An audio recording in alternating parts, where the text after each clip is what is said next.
Assalamualaikum warahmatullahi wabarakatuh. Perkenalkan, nama saya Nur Alam dari kelas Informatika 4B, NIM 105841106 Pada kesempatan kali ini saya akan menjelaskan materi mengenai analisis regresi dari mata kuliah Rekayasa Komputasional. Jadi pengertiannya, analisis regresi adalah salah satu metode untuk menentukan hubungan sebab akibat antara satu variabel dengan variabel yang lain. Variabel atau penyebab disebut dengan bermacam-macam istilah, yaitu variabel penjelas, variabel eksplanatorik, variabel independen atau secara bebas, variabel X. Jenis-jenis dari analisis regresi yang pertama adalah regresi linear, yang dimana terbagi atas dua, yaitu regresi linear sederhana, di mana bentuk umumnya Y sama dengan A tambah BX, di mana Y perubahan tak bebas, X perubahan bebas, A konstanta, dan B adalah kemiringan. Yang kedua, regresi linear berganda, bentuk umumnya A tambah B1X1 tambah B2X2 tambah BN/XN. Jadi di mana Y perubahan tak bebas, XN adalah perubahan bebas ke N, A adalah konstanta, BN adalah kemiringan ke N. Yang kedua, regresi non-linear, yaitu regresi eksponensial. Jadi manfaat dari analisis regresi.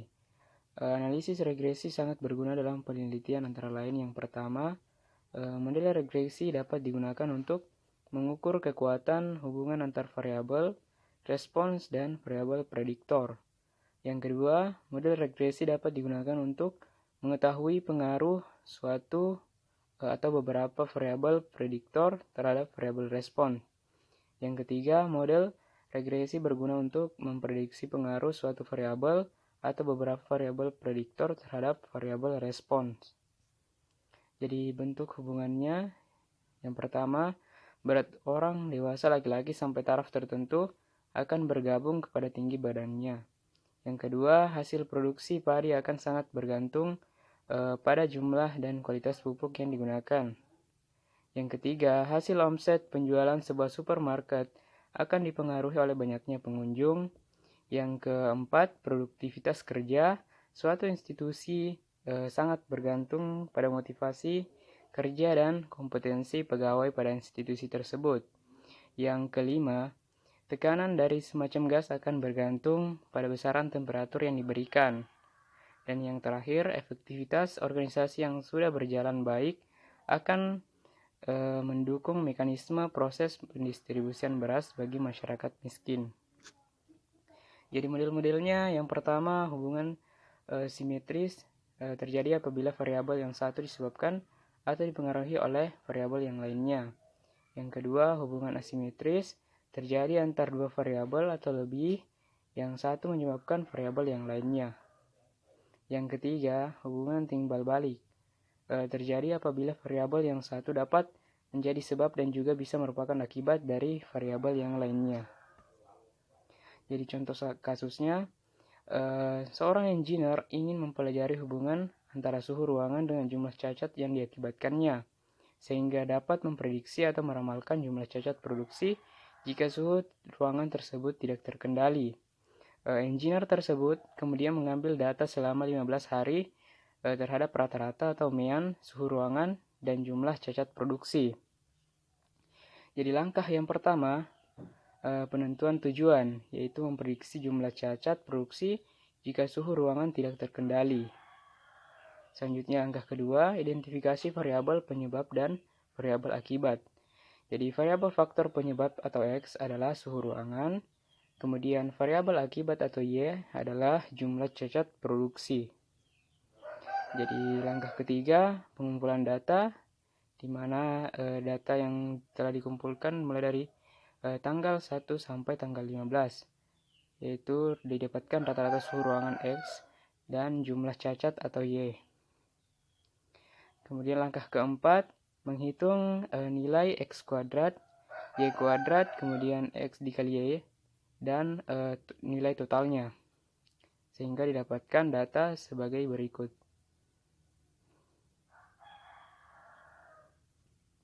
Langkah kelima, menghitung A dan B berdasarkan rumus regresi linear sederhana. Yang pertama menghitung konstanta atau A, jadi rumusnya A sama dengan stigma Y dikali stigma X kuadrat dikurang stigma X dikali stigma X dikali Y. Kemudian dibagi N dikali stigma X kuadrat dikurang stigma X kuadrat. Jadi nilainya disubstitusikan, A sama dengan stigma Y adalah nilainya 104, kemudian dikali stigma X kuadrat nilainya 7103, kemudian dikurang stigma X 325 dikali stigma X dikali Y adalah 2344, kemudian dibagi N-nya 15, kemudian dikali stigma X kuadratnya 7103, kemudian dikurang stigma X dikali 2 atau 3X stigma X di kuadrat. Jadi 325 dikali 325. Jadi hasilnya A sama dengan min 25,09.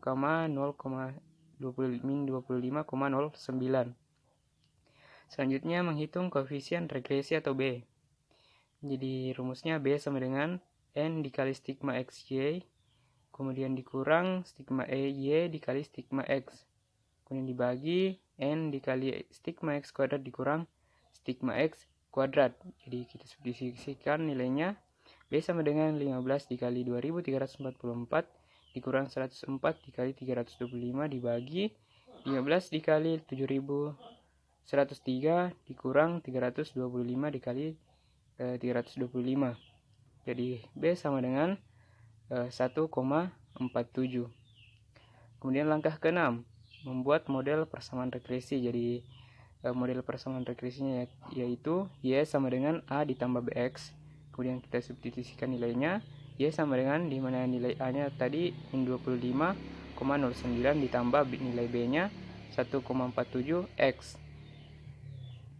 Kemudian langkah ke-7, lakukan prediksi atau peramalan terhadap variabel faktor penyebab atau variabel akibat.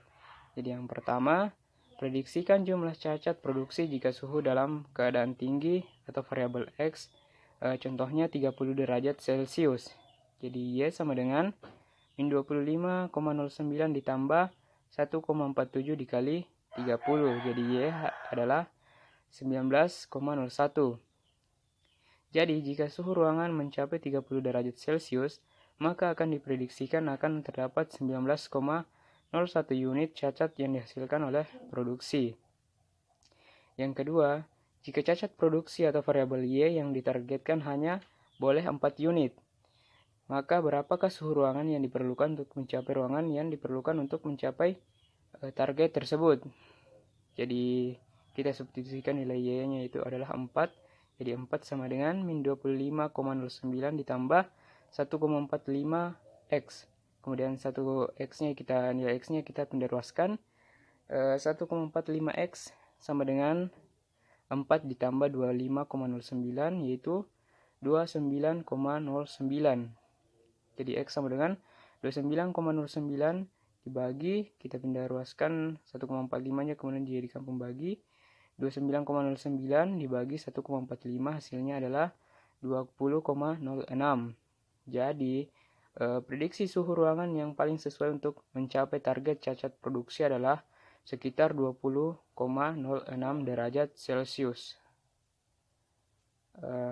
Baik, sekian penjelasan materi dari saya. Apabila terdapat kekurangan, mohon dimaafkan. Assalamualaikum warahmatullahi wabarakatuh.